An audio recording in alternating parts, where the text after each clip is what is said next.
আসসালামু আলাইকুম। ভারতে অবস্থান করছেন শেখ হাসিনা, আর বাংলাদেশে বিভিন্ন সময় তিনি তার বার্তাগুলো পৌঁছে দিচ্ছেন।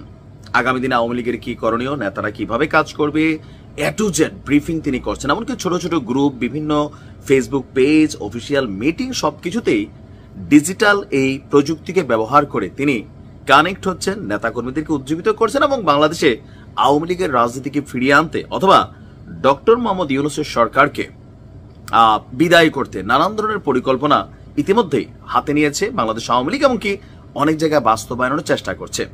তো এই যখন অবস্থা, তখন গেল কয়েকদিন আগে থাইল্যান্ডে বিমস্টেক সম্মেলন হয়েছিল, আপনাদের খেয়াল আছে তো? তো সেই বিমস্টেক সম্মেলনে শেখ হাসিনাকে নিয়ে ডক্টর মোহাম্মদ ইউনূস এবং মোদির মধ্যে কথোপকথন হয়েছিল। আর আমাদের যিনি প্রেস সচিব আছেন শফিক ভাই, তিনি এমন এক বক্তব্য দিয়েছেন যেগুলো এখন ডক্টর ইউনূসের কথার সাথে কোনো আগামাথা নাই। এবার আসেন, মোদি কোন ইস্যুতে শেখ হাসিনা সম্পর্কে ডক্টর মোহাম্মদ ইউনূসকে কি বক্তব্য দিয়েছেন। আল জাজিরা, আপনার আল জাজিরার সংবাদ মাধ্যম, সেখানে একটা ভিডিও সাক্ষাৎকার দিয়েছেন আপনার আল জাজিরায়। তো ভিডিও সাক্ষাৎকারে ডক্টর মোহাম্মদ ইউনূসের এই বক্তব্যটা এখন সামনে আসছে, যেটা নিয়ে আবার মাঠে আলোচনা সমালোচনা দুইটাই চলছে। আল জাজিরার সাংবাদিক নিয়েভ ওয়ার্কার, তিনি শেখ হাসিনাকে নিয়ে প্রধান উপদেষ্টা ডক্টর মোহাম্মদ ইউনূসের কাছে বিভিন্ন প্রশ্ন করেন। তো বিভিন্ন প্রশ্নের এক ফাঁকে প্রধান উপদেষ্টা বলছেন যে তিনি বিমস্টেক সম্মেলনের ফাঁকে ভারতের প্রধানমন্ত্রী নরেন্দ্র মোদীর সাথে বৈঠক করেছিলেন। আমরা দেখেছিলাম, যেটা নিয়ে অনেক আলোচনা হয়েছে। তো সেখানে তিনি শেখ হাসিনাকে চুপ রাখতে বলেছিলেন, মানে ভারতকে বলছিল যে দেখেন, তিনি এই যে ঘন ঘন বক্তব্য দিচ্ছে, তার এই বক্তব্যের মাধ্যমে দেশে আতঙ্ক তৈরি হচ্ছে বা নানান ধরনের টেনশন, স্টেটাস, দেশে বিশৃঙ্খলা, অনেক কিছুই সরকারের জন্য একটা বিব্রতকর একটা অবস্থা। সেই জন্য মোদিরও বলছিল যে আপনি শেখ হাসিনাকে চুপ রাখেন ভারতে। বাট মোদি কি বলছে? মোদি বলছে যে তিনি শেখ হাসিনাকে চুপ রাখতে পারবেন না। কেন পারবেন না? কারণ ভারতে সবাই সামাজিক যোগাযোগ মাধ্যম ব্যবহার করে, আর এটি সবার জন্য উন্মুক্ত। অর্থাৎ শেখ হাসিনা সামাজিক মাধ্যম ব্যবহার করে কিছু বললে সেটি ভারত সরকার নিয়ন্ত্রণ করতে পারবে না। যদি ভারতে কোনো মিডিয়া প্ল্যাটফর্ম ব্যবহার করা হয় অথবা সরকারি কোনো রকম সাইট, ওয়েবসাইট বা বেসরকারি বিজ্ঞাপন, যে এগুলা যদি হয়, সেটাকে মোদির নিয়ন্ত্রণ করার ক্ষমতা আছে। আল জাজিরার সাংবাদিক তিনি দাবি করেন যে শেখ হাসিনা দাবি করেন তিনি এখনো বাংলাদেশের প্রধানমন্ত্রী, তিনি ভারত থেকে এসব বিবৃতি দিচ্ছেন। অন্তর্বর্তী সরকার ভারতে তার অবস্থানকে কিভাবে দেখে? তিনি বলছেন যে আপনার নরেন্দ্র মোদীর সাথে বিমস্টেকভুক্ত দেশগুলোর যখন মানে ওই প্রোগ্রাম হয়, তখন আমি স্পষ্ট করি ঠিক আছে যে মোদি, যদি আপনারা শেখ হাসিনাকে রাখতে চান তাহলে এ বিষয়ে আপনার সঙ্গে আমি কিছু করতে পারবো না। এক ধরনের আত্মসমর্পণই করে ফেললো। কিন্তু অবশ্যই তিনি যখন সেখানে থাকবেন তার কথা বলা উচিত হবে না।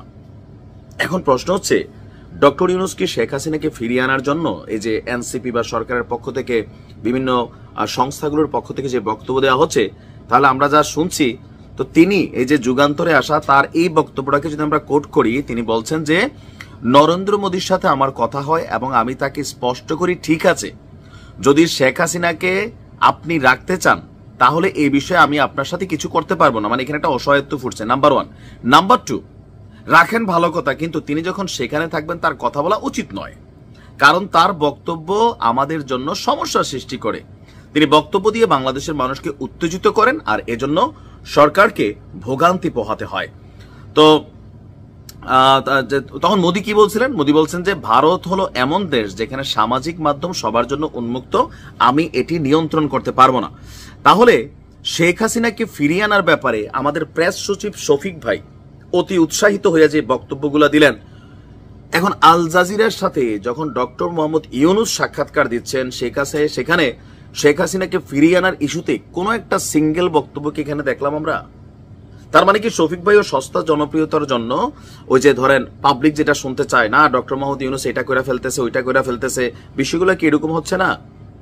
তিনি যে বক্তব্যটা দিলেন বিমস্টেকের পরদিন, তখনই ভারত এটারে কাউন্টার করছিল যে এমন কোনো বক্তব্য নরেন্দ্র মোদী এবং ডক্টর ইউনূসের মধ্যে এরকম সংলাপই হয় নাই।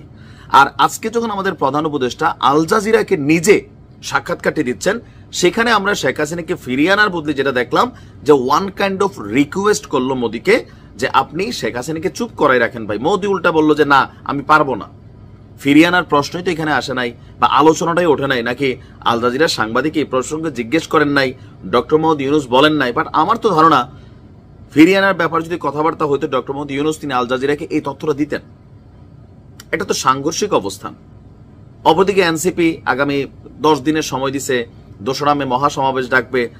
আমি ওই যে বরাবরই বলি, আমার কথাগুলো যেভাবেই নেন, সরকার নিজস্ব জায়গা থেকে বা ডক্টর মোহাম্মদ ইউনুস নিজের জায়গা থেকে নিজে স্বেচ্ছায় প্রণোদিত হইয়া আইন নির্বাহী বিভাগ প্রয়োগ করে আওয়ামী লীগকে নিষিদ্ধ করবেন, এটা করবেন না, জীবনেও করবেন না। এটা কেন জানি মনে হয় আর কি, করতেও পারেন বাট করবেন নাটাই সম্ভাবনা বেশি।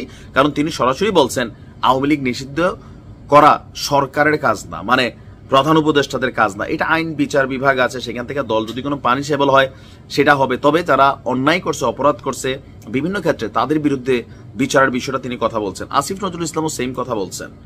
তাহলে সবকিছু মিলিয়ে যেটা দেখা যাচ্ছে, শেখ হাসিনা কি বলা হয় যে আসলে ওনাকে ফেরত আনার ব্যাপারে অন্তর্বর্তী সরকার রিস্ক নিবে না, এটাই স্পষ্ট। এটার অনেক কারণ আছে, এটা আপনি কারণ বলতে গেলে আমার একদিন লেগে যাবে। ভালো থাকুন।